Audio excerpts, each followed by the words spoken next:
For years, Barack Obama demonstrated what it means to lead with care and effectiveness. Now he faced an unexpected challenge from Ivanka Trump, and the way he handled the moment with his usual calm and composure reminded many why his leadership is still remembered. The event seemed set for a confrontation. Two well-known figures, one with a long record in public service, the other associated with business success and growing political influence. The atmosphere was filled with anticipation. Both Barack Obama and Ivanka Trump had been invited to speak about leadership and integrity, values that have shaped their public images, though in very different ways. Ivanka Trump was introduced first. She walked confidently to the podium, her steps steady, her practiced smile conveying professionalism. For a moment, the audience sensed tension, aware of her background and the strong opinions surrounding her father, Donald Trump. Still, Ivanka had often tried to define her own path, presenting herself as a more measured voice, a bridge between strong rhetoric and public expectations of diplomacy. But on this day, she was not simply sharing ideas or outlining a vision. Ivanka had a clear point to make, and she was not going to let the opportunity pass without making a subtle critique of Barack Obama. She began with familiar remarks intended to connect with the audience, speaking in broad terms about leadership, honesty, responsibility, and character. As she continued, her tone became more focused. The message shifted from general ideas to a more pointed perspective. Leadership, she said in a steady and controlled voice, is about staying grounded, understanding the needs of the nation, and recognizing what matters to everyday Americans. Real leadership, she added, is not defined by titles or speeches. It is reflected in family values and personal responsibility. Yet, in recent years, she continued, there has been leadership that appears disconnected from the realities people face. A government that may not fully understand the challenges of working families, one that can seem out of touch with the values many people hold close. She paused, allowing her words to settle, encouraging the audience to reflect, especially those who supported Obama. Although she did not mention him directly at first, the reference was clear. The audience leaned in, sensing the shift. What began as a discussion of principles had become more personal. It was a carefully timed moment meant to highlight her perspective on leadership. As she went on, the tension in the room grew. Her remarks moved beyond general political commentary and became a direct challenge to Obama's legacy. She continued, explaining that past policies, in her view, had sometimes encouraged dependency and expanded government involvement. She suggested they had not fully addressed the real struggles faced by many American families, instead creating systems that provide support without always promoting independence. It was clear that this was no longer a simple policy discussion. Her remarks carried a personal dimension, questioning the former president's approach and priorities. Although her smile remained, the audience could sense the tension in her posture. She was not only trying to persuade, she was aiming to reshape the narrative and present herself as a contrast to Obama's leadership style.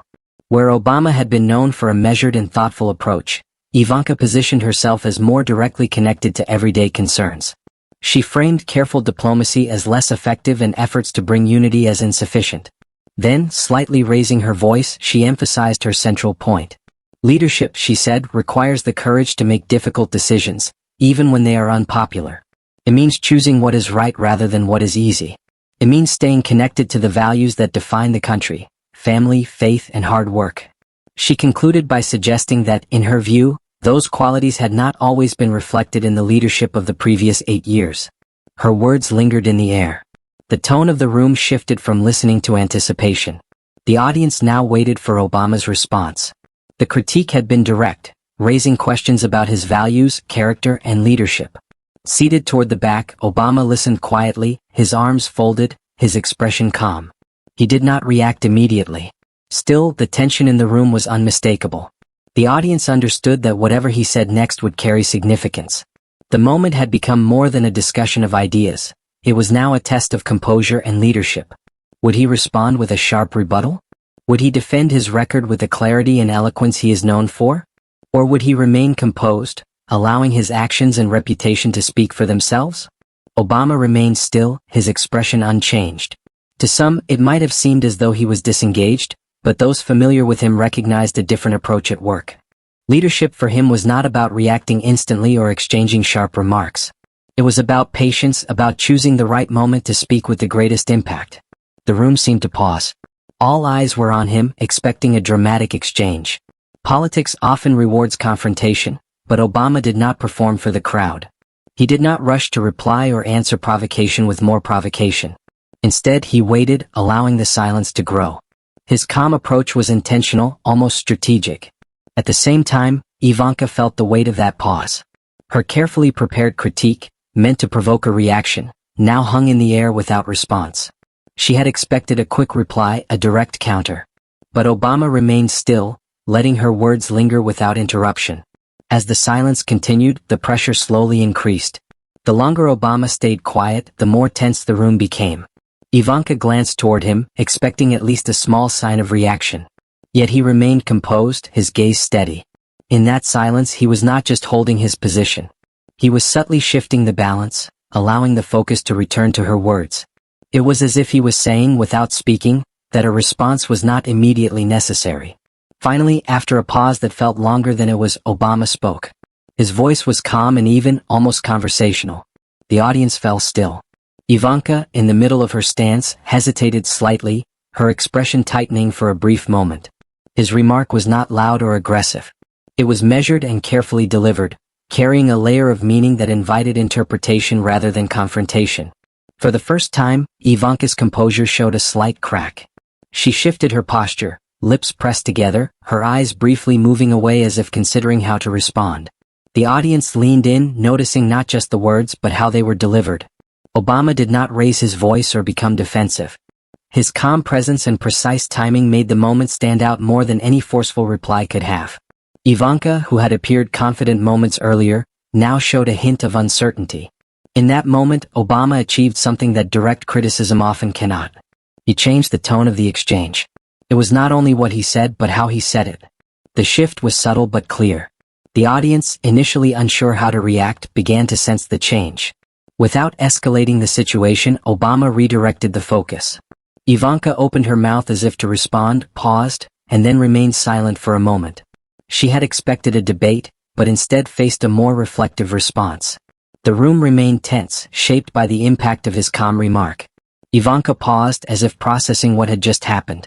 She had prepared for a strong counterargument, but instead encountered a controlled and measured reply. The audience felt it as well. The tone of the discussion had shifted without the need for raised voices or dramatic gestures. But Obama was not finished. He did not allow the moment to pass without further clarification. He took a slow breath, calm and controlled, then leaned slightly forward. His gaze remained steady, his voice measured, carrying the confidence of someone experienced in public discourse. He asked a question in a neutral tone, one that seemed simple but carried weight. The phrasing was deliberate, suggesting a point that required reflection rather than immediate defense. Ivanka's expression changed, her confidence briefly wavering as she considered the implication. The room grew quieter as his words settled. This was not a direct accusation or a sensational claim. Instead, it was a subtle reference that shifted attention from policy discussion to a broader reflection on public image and personal context. Obama was not arguing about ideology at this point. He was highlighting the complexity of public perception and personal association. The audience did not immediately grasp every implication, but his calm delivery made it clear that the moment carried significance. Ivanka, maintaining her composure as best she could, felt the impact. Her thoughts seemed to race as she searched for a clear response. For years, she had worked to shape her public identity, presenting herself as independent and distinct.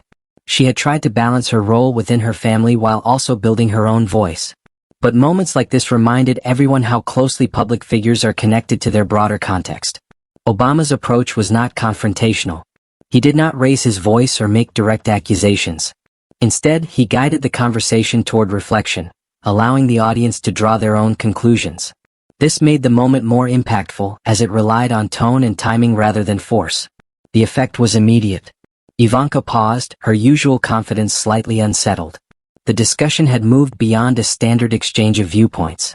It had become a moment of deeper consideration. The audience could sense the shift. This was no longer just about leadership styles. It was about perception, identity, and the challenges of navigating public life. Obama was not engaging in a typical debate. He was offering a perspective that encouraged thought rather than reaction. For a brief moment, silence returned to the room. Ivanka searched for words, opening her mouth to speak, but hesitating before forming a response. The weight of the moment was clear. Obama remained calm, his expression steady. He maintained a balance between authority and respect. He had not attacked her personally or used harsh language. Instead, he had introduced a point that was difficult to ignore while still remaining composed. The audience shifted slightly, recognizing the importance of the exchange. All attention turned to Ivanka, waiting to see how she would respond. The dynamic had changed and the tone of the room reflected it. The silence stretched, becoming noticeable. Ivanka's composed and confident presence began to soften as uncertainty appeared. She stood before the audience, her earlier certainty giving way to hesitation. Her thoughts seemed scattered, yet one thing was clear: the moment had affected her. For years, Ivanka had carefully managed her public image. She presented herself as polished, thoughtful, and independent, working to distinguish her identity. But now, in front of an attentive audience, that carefully maintained image was being tested. She attempted to speak, but the words did not come easily. The pressure of the moment was evident. The response she may have prepared no longer seemed as clear. She had expected a direct debate, something she could address with confidence. Instead, she faced a more nuanced situation. Her hands, once steady, tightened slightly at her sides, her breathing more noticeable. It was not only the content of Obama's remarks, but the way he delivered them that made them difficult to counter. He had not accused or criticized directly. Instead, he addressed underlying themes and broader implications. That approach made the moment harder to respond to. It was not a straightforward argument, but a subtle shift in perspective, one that required reflection rather than reaction. Her eyes moved across the room, searching for a way to regain control, but there was none. Obama's words lingered, and every gaze in the room was fixed on her. She felt the pressure, the quiet anticipation of the audience waiting for her response. She tried again, her voice unsteady, but the words sounded hollow, disconnected from the emotions building inside her. Gradually, the reality set in. Her carefully managed image was beginning to slip. Within moments, the composed and confident public figure seemed less certain. She recalled the advice she had heard before about never showing weakness, yet this situation was not something she could push through with force. It was different. Obama had not only challenged her leadership, he had unsettled something more personal, bringing forward issues she had long tried to manage privately. Her expression changed as emotions surfaced: embarrassment, frustration, and tension. The pressure grew and her response became more reactive. "I don't need to continue this," she said, her voice rising slightly. It was an attempt to regain control, to reassert confidence in a moment that felt uncertain. Her response became less structured, reflecting the intensity of the moment. "I'm not going to stand here and feel undermined like this," she added, her voice carrying strain. Yet even as she spoke, it was clear the impact was not what she intended. The force in her tone made her appear unsettled rather than composed. The audience grew quiet, unsure how to react. Some shifted in their seats, while others exchanged brief glances. Her response contrasted sharply with the composed image she had maintained over time, creating a noticeable shift in perception. This was more than a simple lapse in composure. It marked a turning point in the exchange. She had entered the event expecting to present herself as confident and capable, ready to challenge Obama and reinforce her perspective. Instead, she now stood facing a moment that tested her in an unexpected way. Without continuing further, she turned and walked off the stage, her steps steady but quick. The audience remained still, absorbing what had just happened. She did not look back. Once she exited, the impression of the moment remained. As she left, Obama stayed seated, calm and composed, his attention following the moment without reaction. He had said little, yet the situation had shifted significantly. The audience began to murmur quietly, reflecting on what they had witnessed. His brief closing remark was understated, delivered with the same calm tone he had maintained throughout. He had not relied on sharp language or direct criticism. Instead, he remained steady and controlled, allowing the moment to speak for itself. The room settled into a reflective silence. A question seemed to linger: how would this moment be understood moving forward? As Ivanka's presence faded from the stage, the tension eased, replaced by a quieter, more thoughtful atmosphere. The audience had witnessed an exchange shaped more by tone and timing than by volume or confrontation. Obama remained seated for a moment, his calm presence continuing to convey quiet authority. Then he stood, his posture relaxed yet confident. The audience, still processing the moment, leaned in slightly, expecting a final message. He stepped toward the microphone with measured composure. He began in a low, steady voice, acknowledging how easy it is to become caught up in noise, headlines, and ongoing debates. But, he explained, what truly matters is not who speaks the loudest or draws the most attention. What matters is truth. His words were simple, yet they carried weight, encouraging reflection. He continued, explaining that truth does not need to be defended with anger or raised voices. It does not rely on conflict or personal attacks. Truth, he said, stands on its own and eventually becomes clear.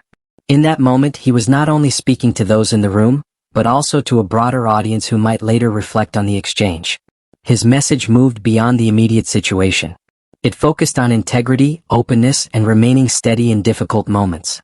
He noted that leadership is not about winning arguments or putting others down. Instead, it is about showing up, being honest, and doing what is right even when it is challenging. It was clear he was making a broader point. In an environment often filled with noise and division, truth serves as a foundation.